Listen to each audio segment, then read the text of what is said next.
আধ্যাত্মিক সাধক লালন শাহ কুষ্টিয়া শহর থেকে সামান্য দূরে কুমারখালীর সেউরিয়াতে আশ্রয় লাভ করেন।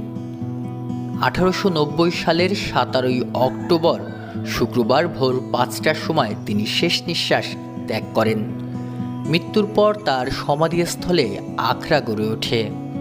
1963 সালে সেখানে তার বর্তমান মাজারটি নির্মাণ করা হয় এবং তা উদ্বোধন করেন তৎকালীন পূর্ব পাকিস্তানের গভর্নর মোনায়েম খান।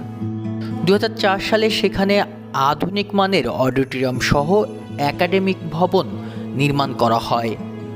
ফকির লালন শাহের শিষ্য এবং দেশ বিদেশের অগণিত